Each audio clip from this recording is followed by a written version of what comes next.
నమస్తే, welcome to మనం TV. నేను మీ ఓన్లీ ట్రూత్ విత్ తిరుపతి. బెంగళూరులో జిఆర్ సంబంధించినటువంటి ఆ ఫామ్ హౌస్లో రేవ్ పార్టీ జరిగింది. ఆ రేవ్ పార్టీకి సంబంధించినటువంటి అనేక విజువల్స్ తెరపైకి వస్తున్నటువంటి పరిస్థితి. ఓవైపు సినిమా యాక్టర్స్, కొన్ని రోజులు మనం నటి అనుకున్నాం, కానీ మహా నటులు కూడా ఉన్నారు. సినిమా యాక్టర్స్ అనేక మంది పేర్లు తెరపైకి వస్తున్నటువంటి పరిస్థితి. సో ఈ రేవ్ పార్టీకి సంబంధించినటువంటి ఒక ఎఫ్ఐఆర్ కాపీ కూడా తెరపైకి వచ్చినటువంటి సిచ్యువేషన్. నాతో పాటు మాట్లాడడానికి హైకోర్టు అడ్వకేట్ మా మధు శర్మ సార్ వస్తారు. ఒకసారి సార్తో మాట్లాడదాం. సార్ నమస్తే. సో ఈ ఒక ఎఫ్ఐఆర్ కాపీ తెరపైకి వచ్చింది. దీంట్లో హేమా గారి పేరు కూడా ఉందనేటటువంటి ఒక చర్చ వినబడుతుంది. మొత్తానికి 30 మంది అమ్మాయిలు ఆ సంబంధించినటువంటి జిఆర్ అక్కడ ఉన్నటువంటి ఫామ్ హౌస్లో ఉన్నారు. అక్కడ అనేకమైనటువంటి కార్యక్రమాలు జరిగినాయి అంటూ కూడా చర్చ వినబడుతున్నది. సో కొంచెం సోషల్ మీడియాలో సర్క్యులేట్ అవుతున్నటువంటి అంశం. సో ఒకసారి ఈ ఎఫ్ఐఆర్ కాపీకి సంబంధించి కొంత విశ్లేషణ కావాల్సినటువంటి అవసరం ఉంటుంది. సో కొంచెం ఒకసారి బ్రీఫ్గా పబ్లిక్ కూడా చెప్పే ప్రయత్నం చేయండి. ఎఫ్ఐఆర్ లో ఎప్పుడైనా ఎంతమంది ఉన్నారనేది పెడతారు. అలాంటి ప్రైమరీ ఇన్ఫర్మేషన్ కనుక దొరకకపోతే, ఎవరెవరు లేరు అనే ప్రైమరీ ఇన్ఫర్మేషన్ కనుక ఎఫ్ఐఆర్ లో దొరకకపోతే వాళ్ళ డీటెయిల్స్ ఉండకపోవచ్చు. కానీ బేసికల్ గా ఏంటంటే వీళ్ళందరి మీద పెట్టింది ఆల్రెడీ కొన్ని సెక్షన్స్ కింద కేసెస్ పెట్టడం జరిగింది. ఎవరైతే ఆ రేవ్ పార్టీలో పాల్గొన్నారో, ఎవరైతే మన తెలుగు రాష్ట్రాల నుంచి సెలబ్రిటీస్ ఉన్నారు అని చెప్పి మనం అనుకుంటున్నామో వాళ్ళ మీద నార్కోటిక్ డ్రగ్స్ మీద కేసెస్ పెట్టడం జరిగింది. ఇప్పుడు ఇందులో ఈ సెక్షన్ కనుక తీసుకుంటే, మీరు ఈ 22 సెక్షన్ లో తీసుకుంటే ఇందులో వాళ్ళకి 1 lakh ఫైన్ ఉన్న పనిష్మెంట్ ఉన్న సెక్షన్స్ ఉన్నాయి, ప్లస్ 10,000 ఉన్నది, ప్లస్ అప్ టు 10 years వరకు శిక్ష పడేటువంటి సెక్షన్ కూడా 22 లో ఉంది. అంటే వాళ్ళు సబ్స్టాన్సెస్ ని కన్జ్యూమ్ చేసేదాన్ని బట్టి ఉంటుంది. లేదు, అది ఎండ్, అది ఒక పెనాల్టీ.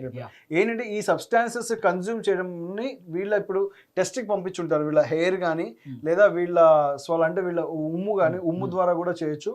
వీళ్ళ ఉమ్ము కానీ, లేదా వీళ్ళ బ్లడ్ కానీ, వీళ్ళ యూరిన్ కానీ, ప్లస్ వీళ్ళ స్వెట్, వీటిలో ఎక్కడైనా సరే వీళ్ళు కన్జ్యూమ్ చేసి ఉంటే కనుక, డ్రగ్స్ కన్జ్యూమ్ చేసి ఉంటే కనుక, సో వాటిల్లో ఇది తేలేటువంటి అవకాశం ఉంటుంది. సో పూర్తి స్థాయిలో అంటే ఒక్కొక్క డ్రగ్ కి ఒక్కొక్క స్పెసిఫిక్ డ్యూరేషన్ పీరియడ్ లో తేలుతుంది. కొన్ని ఒక రోజు తర్వాత దొరకవు, కొన్ని ఒక వారం రోజుల వరకు దొరుకుతాయి బాడీలో, కొన్ని 30 days వరకు బాడీలో ఉండి దొరికేటువంటి అవకాశం ఉంది. సో వీళ్ళు కన్జ్యూమ్ చేసిన దాని ప్రకారం ఉంటుంది. మనం క్లియర్ గా ఇక్కడ చూసుకున్నట్లయితే కనుక ఇదేమో పబ్లిక్ న్యూసెన్స్ కింద పెట్టారు. అబ్సీన్ వాడు ఐపీసీలో 294 ఏమో వీళ్ళు అబ్సీన్ అంటే అక్కడ వాళ్ళు కొంచెం అబ్యూజింగ్ లాంగ్వేజ్ కనుక పోలీస్ తో మాట్లాడింది కూడా ఉండటం జరిగింది. అంటే పోలీస్ ఇక్కడ కింద ఇన్ డీటెయిల్ గా ఒక దాంట్లో మనం ఎఫ్ఐఆర్ లో ఒక పేజీలో రాయడం జరిగింది.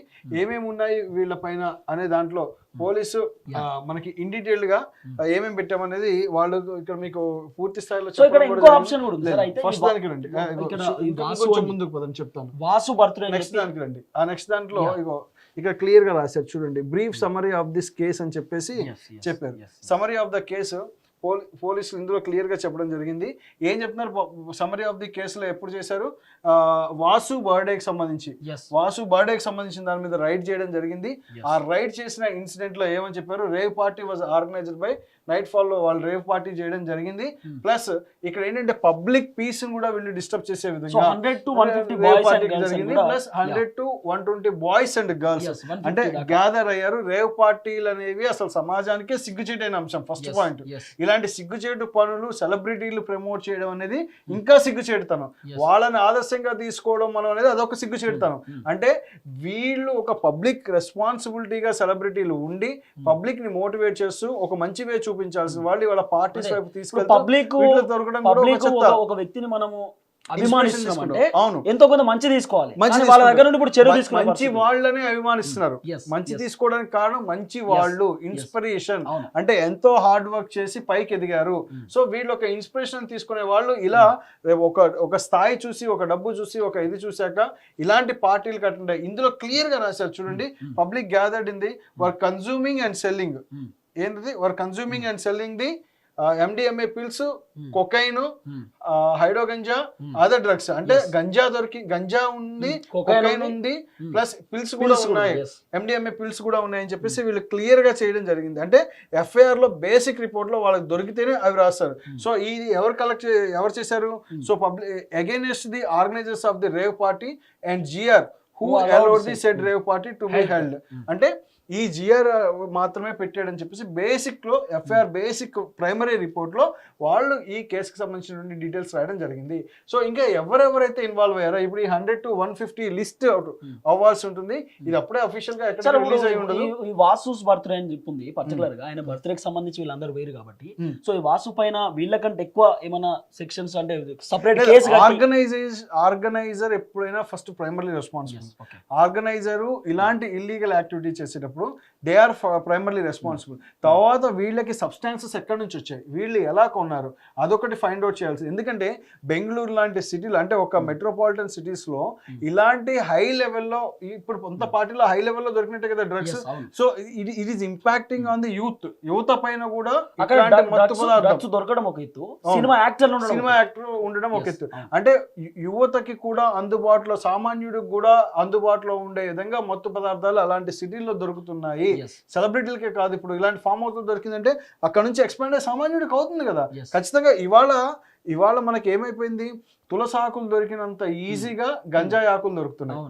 గంజాయి ఆకులు దొరుకుతున్నాయి ఇవాళ. మీరు దీనికి నిదర్శనం మనకి పోయినసారి తెలంగాణలో పట్టుకున్న గంజాయి చూసినా మనకు ఆ లెక్కలు అర్థమవుతుంది. అంటే ఇవాళ బెంగళూరు లాంటి సిటీలో కూడా గంజాయి లెవెల్ అంత పెరిగింది. ఇప్పుడు గంజాయే కాదు, అది కొత్త రూపాయలు దాల్చుకొని పిల్స్ కానీ కొకైన్ కానీ వీటికి అలవాటు పడే రేంజ్లో వెళ్ళిపోయింది. అంటే ఈ సెలబ్రిటీలు ఇన్స్పిరేషన్ ఎవరికి అనేది క్వశ్చన్. సామాన్యుడు నిజంగా వీళ్ళని చూసి ఇన్స్పైర్ అవ్వాలంటే వద్దు, దయచేసి మీ జీవితాలు వీళ్ళని పెట్టుకొని ఇలా అయితే ఆగమవద్దు.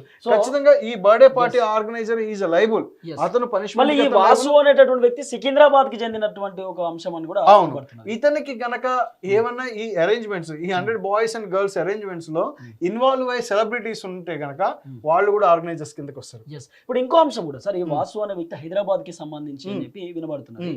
హైదరాబాద్ లో ముఖ్యమంత్రి రేవంత్ రెడ్డి స్ట్రిక్ట్ ఇన్స్ట్రక్షన్స్ ఇచ్చిండు, స్ట్రిక్ట్ వార్నింగ్స్ కూడా పోలీసులకు ఇచ్చిండు. ఎక్కడ కూడా డ్రగ్స్ కానీ లేకపోతే ఇతర అంశాలు కానీ ఈ రాష్ట్రంలో ఉండకూడదు, పూర్తి స్థాయిలో బ్యాన్ చేయండి, ఎక్కడైనా కనబడినా కూడా తీవ్రమైన చర్యలు తీసుకోండి. ఈ మధ్యకాలంలో మీరు షర్ముకు సంబంధించిన ఆ అంశం కూడా మీరు చూసారు. సో ఈ వ్యక్తికి సంబంధించినటువంటి కొంతమంది అనుచరుల పైన, హైదరాబాద్ కు సంబంధించిన చుట్టుపక్కల ప్రాంతంలో ఈయనకు సంబంధించిన వ్యక్తుల పైన ఏమైనా ఎంక్వైరీ జరిగే అవకాశం ఉందా? చేయొచ్చు. బెంగళూరు పోలీస్ కనుక అనుకొని ఇతను కనుక ఒకవేళ హైదరాబాద్ నుంచి బేస్డ్ గా డ్రగ్స్ అక్కడ తరలించుంటే డెఫినెట్లీ ఇక్కడ చేయొచ్చు. హైదరాబాద్ పోలీస్ కూడా ఇక్కడ ఎంక్వైరీ స్టార్ట్ చేయొచ్చు. బెంగళూరు పోలీస్ వాళ్ళ హెల్ప్ తీసుకుంటే ఇక్కడ కూడా ఎంక్వైరీ ఖచ్చితంగా చేయొచ్చు.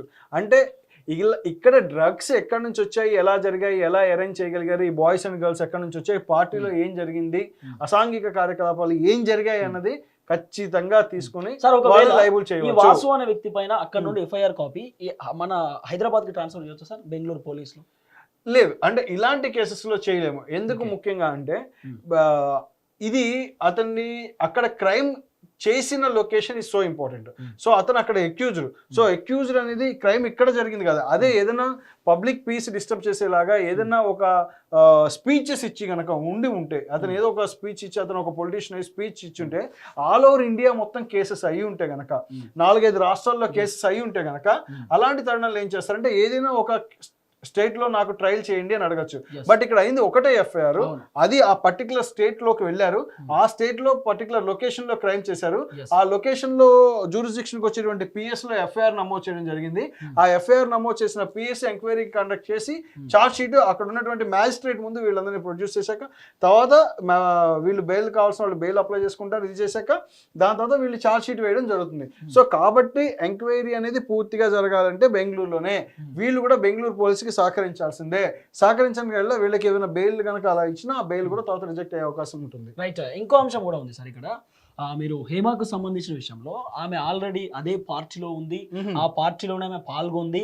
తర్వాత ఆమె అక్కడే ఉంటూ అక్కడనే ఒక వీడియో కూడా రిలీజ్ చేసే ప్రయత్నం చేసింది. అంటే పోలీసులను తప్పుదారి పట్టియడానికా లేకపోతే నేను క్లీన్ షీట్ అని చెప్పి ఆమె చెప్పుకోవడానికో తెలీదు. సో ఇక్కడ మీరు బ్యాక్గ్రౌండ్ చూసుకోవచ్చు సార్, బ్యాక్గ్రౌండ్ చెట్లు ఇదంతా కూడా కనబడుతుంది మీకు. తర్వాత ఇక్కడ సేమ్ ఇదే బ్యాక్గ్రౌండ్ లో మాట్లాడింది. సో ఇదే ఫోటో అంటూ కూడా ఒక చర్చ వినబడుతున్నది. ఇదే ఫోటో ఏదైతే జిఆర్ కి సంబంధించినటువంటి ఆ ఫామ్ హౌస్ లో ఉన్నటువంటి ఫోటో. సో ఇక్కడ ఆమె నిలబడి ఫోన్ మాట్లాడింది, ఇక్కడ ఆమె వీడియో తీసిందంటూ ఒక చర్చ. సో ఆ వీడియో కూడా మీకు చూపించే ప్రయత్నం చేస్తాను సార్ ఒకసారి. నేను అన్ని ఆన్లైన్ లో ఉన్నాను, నేను మంచిగా ఫామ్ హౌస్ లో ఎంజాయ్ చేస్తున్నాను, చిల్ అవుతున్నాను, నా మీద ఫేక్ న్యూస్ వస్తుంది, ప్లీజ్ వేణు నేను మళ్ళీ చేస్తాను. మన వాళ్ళు కంటిన్యూస్ గా కాల్ చేస్తున్నారు, ఒక వీడియో బయట రిలీజ్ చేసేసి నీకు మాట్లాడతాను. ఓకే మా, థ్యాంక్ యూ. హాయ్ అండి, నేను ఎక్కడికి వెళ్ళాను అంటే ఇప్పుడు సార్ ఇలాంటి కేసెస్ లో ఇప్పుడు పోలీస్ చెకింగ్ చూసుకుంటారు కదా, ఇప్పుడు ఆమె హైదరాబాద్ లోనే ఉన్నారు అని చెప్పారు. సో హైదరాబాద్ లో ఉంటారు కాబట్టి సాలిడ్ ఎవిడెన్స్ ఆవిడ దగ్గర కావాలి. ఇప్పుడు ఇందులో వాళ్ళ లొకేషన్ పోలీస్ ట్రేస్ అవుట్ చేయొచ్చు. లాస్ట్ కాల్ డేటాలో ఎక్కడ బెంగళూరు లొకేషన్ లో ఉందా, హైదరాబాద్ లొకేషన్ లో ఉందా అనేది కూడా పోలీస్ ట్రేస్ అవుట్ చేసుకోవచ్చు. అది వాళ్ళ పెద్ద కష్టమైన పని కాదు, పోలీసులకి చాలా సులభతరమైన పని. పైపెచ్చు ఇంకొకటి కనుక ఆ లొకేషన్ చేంజ్ కనుక నిజంగానే ఆవిడ పాల్గొనకుండా ఉండుంటే కనుక తను సేఫ్ సైడ్ అనుకున్నట్టు, పాల్గొని కనుక పార్టీలో ఉండి లొకేషన్ చేంజ్ చేసి ఉంటే కనుక ఈవిడ లయబుల్. ఎందుకంటే ఎవిడెన్స్ ట్యాంపరింగ్ కిందకి వస్తుంది, ఎవిడెన్స్ తారుమారు చేసి పోలీసుని ఇచ్చేయాలంటే. ఇంకొకటి ముఖ్యమైన విషయం ఏంటంటే ఆ లొకేషన్ ని పోలీస్ వీడియోగ్రాఫ్ చేసి ఉంటే, ఆల్రెడీ లొకేషన్ మొత్తాన్ని పోలీస్ వీడియోగ్రాఫ్ చేసి ఉంటే, ఆ వీడియోగ్రాఫ్ తో వీళ్ళు ఉన్న లొకేషన్ కనుక మ్యాచ్ అయితే కనుక అలా కూడా ఈవిడ లైబుల్ అవుతారు. సో లేకుంటే కనుక ఆవిడ కాదు, ఆవిడన్నట్టు ఆవిడ ఫోన్ లొకేషన్, గూగుల్ లొకేషన్ ఇవాళ ప్రతి ఒక్కరికి తెలుస్తూనే ఉంది. ప్లస్ సెల్ లొకేషన్ ఆధారంగా సీడీఆర్ డేటాలో ఆవిడ బెంగళూరు టవర్ లో ఉన్నారా, ఇక్కడ టవర్ లో ఉన్నారా ఈజీగా తెలిసిపోతుంది. వీటన్నిటిని తీసుకుంటే ఆవిడ ఎక్కడ ఉన్నారో తెలిసిపోతుంది. ఇది చాలా లాజికల్ ఇష్యూ, చిన్న లాజిక్ తోనే దీన్ని పట్టుకోవచ్చు. బట్ ఆవిడ కనుక నిజంగా అయితే కనుక ఎవిడెన్స్ ట్యాంపర్ చేసినట్టే, ఎవిడెన్స్ తారుమారు చేయడానికి ప్రయత్నించినట్టే, దీనిపైన కూడా ఆవిడ అభియోగాలు ఎదుర్కోవాల్సి వస్తుంది. So thank you so much sir. So ఇది ఆ రేవ్ పార్టీకి సంబంధించినటువంటి పూర్తి డీటెయిల్.